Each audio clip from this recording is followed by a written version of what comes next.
하나님을 향한 아름다운 고백, 시편 필사를 통한 기도 배우기. 오늘 시편 45편 왕의 결혼을 축하하는 기도가 되겠습니다. 이 45편은 사랑의 노래라고 불립니다. 시편의 아가서라고도 얘기를 하는데요. 직접 결혼식 자리에 참여해서 목격하듯 묘사하는 부분이 아주 멋있고요. 시편 전체 7편에 이제 예언시가 있는데 그 7편의 예언시 중에 고라자손의 유일한 작품이 되겠고요. 또 외적으로는 이제 결혼식 자리에서 혼인을 축하하는 노래인 것 같지만 내적으로는 왕을 세우시고 도우시는 하나님을 찬양하는 부분이 됩니다. 시편의 아가서라고 말씀드린 것처럼 솔로몬과 그리고 그의 왕후와의 결혼을 배경으로 지어진 시로 추정이 되고 있습니다. 왜 그러냐면 시편 45편 보시면 알겠지만 하나님께서 다윗에게 약속했던 모든 것들이 성취되는 과정을 볼 수 있기 때문에 그렇습니다.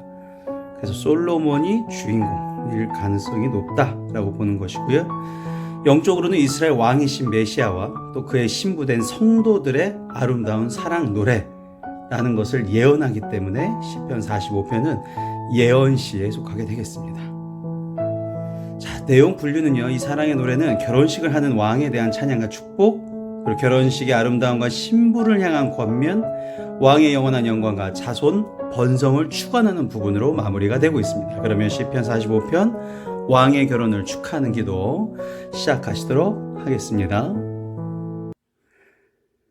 내 마음이 좋은 말로 왕을 위하여 지은 것을 말하려니 내 혀는 글솜씨가 뛰어난 서기관의 붓끝과 같도다. 내가 이 시를 짓게 된 이유는 기쁨이 너무 가득 차서 좋은 말이 넘쳐났기 때문에 이 시를 짓게 되었다. 결국 이 결혼의 축가가 결국 왕, 하나님과 신부, 성도들의 결합을 뜻하는 거거든요. 하나님을 향한 성도들의 자세가 나올 것이다. 자, 2절 왕은 사람들보다 아름다워 은혜를 입술에 머금으니 그러므로 하나님이 왕에게 영원히 복을 주시리로다. 영원한 왕이신 예수 그리스도의 모습, 그 모습이 외적으로 아름다워서 우리가 예수님을 닮아가려고 하는 것이 아니죠. 인격적으로, 그리고 그 가르침이 너무나 아름다웠기 때문에 사람의 지식과는 비교할 수 없을 정도로 굉장한 큰 복이 임할 것이다.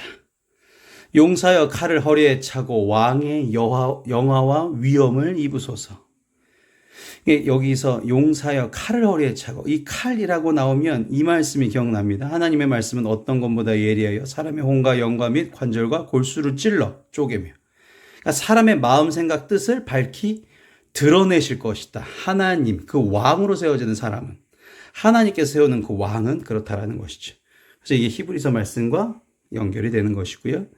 4절 그 왕은 진리와 온유와 공의를 위하여 왕의 위엄을 세우시고 병거에 오르시고 왕의 오른손, 힘을 뜻하죠. 왕에게 놀라운 일을 가르치리다.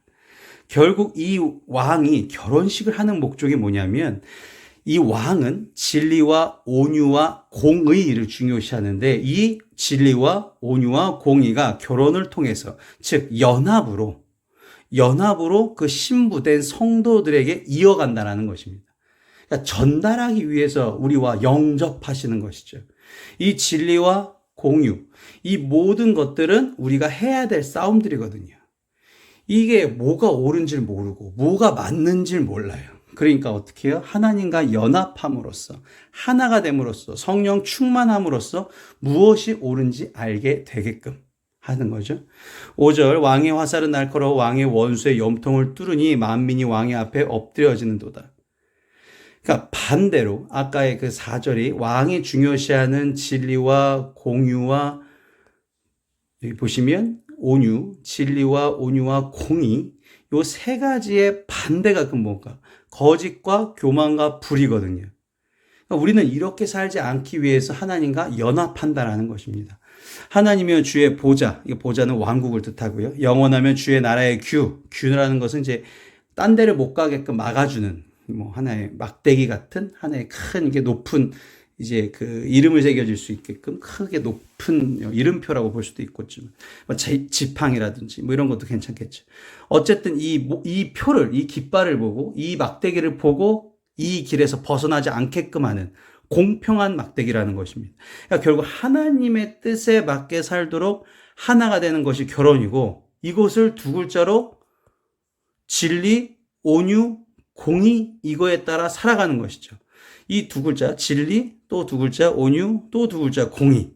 이 진리, 온유, 공의를 잘 보시고 내가 이것에 반대되게 거짓, 교만 이런 거에 넘어가지 않고 항상 진리, 온유, 공의를 쫓는.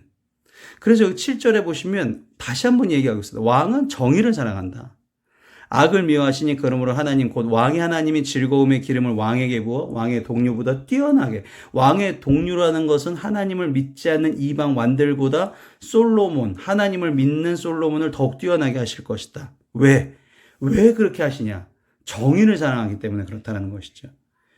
그러니까 결국 하나님이 사랑하는 자가 누구냐? 그거에 대해서 마지막으로 다시 언급하면서 그거에 대한 구체적인 것들이 8절부터 15절 신부를 향한 권면에 대해서 나옵니다.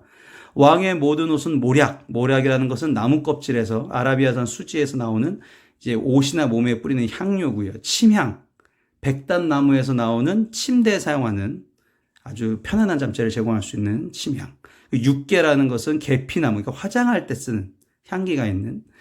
그리고 이 모략과 침향과 육계를 바르고 상아궁에서 나오는 현악은 왕을 즐겁게. 상아궁이 뭐냐면 상아로 장식된 궁궐. 정말 아주 멋있게. 이것은 왕을 즐겁게 한다. 아, 결혼 준비가 다 되어 가고 있는 것이구나. 왕이 가까이 하는 여인들 중에는 왕의 딸들이 있으며 왕후는 오빌. 오빌이라는 지역에 금이 많이 나오는 아라비아 남부 지역입니다.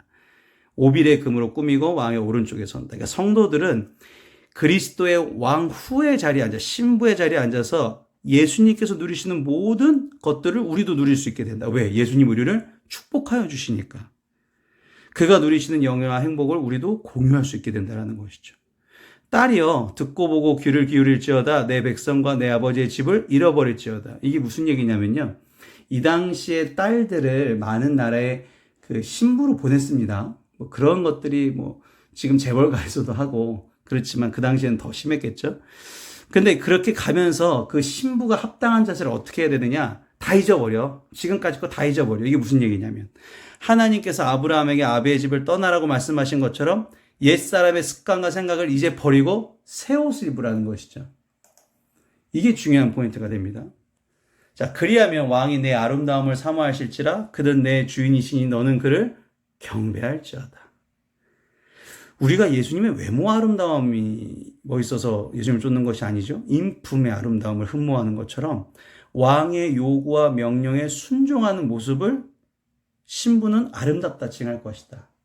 결국 우리는 어떻게 살아가야 되는 것이냐? 우리는 예수님의 요구와 명령에 순종하는 사람이 되어야 된다는 것입니다. 그게 중요한 포인트가 되겠습니다. 12절 두로에 따른 예물을 드리고 백성 중 부한 자도 내 얼굴 보기를 원하리이다. 자, 여기 보시면 세상으로부터 존귀하게 여김을 받을 수 있는 것은 그리스도와 신부가 되어 하나님과 연합으로 인한 것.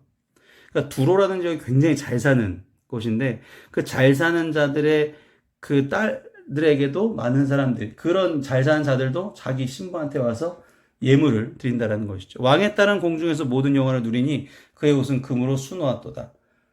왕으로부터 사랑받는 사람은 풍요와 번영을 누릴 것이다. 수놓은 입은 그는 왕께로 인도함을 받으며 시종하는 친구 처녀들도 왕께로 이끌려 갈 것이라. 마지막에는 그리스도께서 당신의 나라로 다 인도하여 주실 것이다.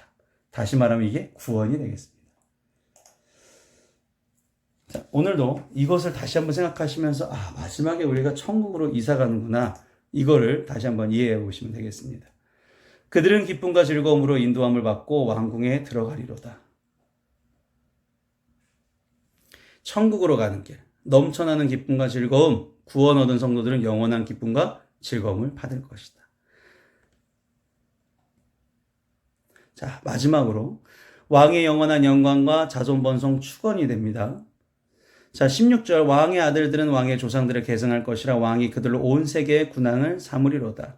왕위가 계속하여 계승된다는 것은 하나님이 보호하시고 축복하신 결과이다. 자, 마지막 17절. 내가 왕의 이름을 만세에 기억하게 하리니 그러므로 만민이 왕을 영원히 찬송하리로다. 아멘.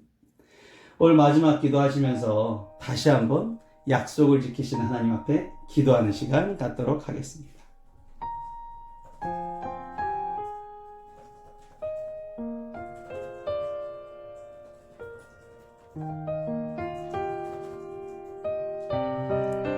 소망을 주시는 하나님 아버지, 주님께서 저를 사랑하여 주셔서 선택하시고 은혜 베풀어 주심에 감사드립니다.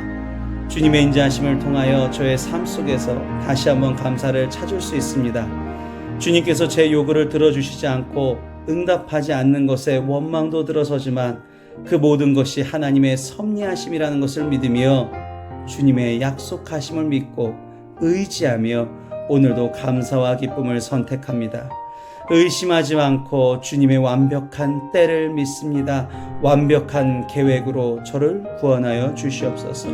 기다림을 가르쳐 주심에 감사드리며 사랑과 은혜가 충만하신 예수님의 이름으로 기도를 싸움나이다.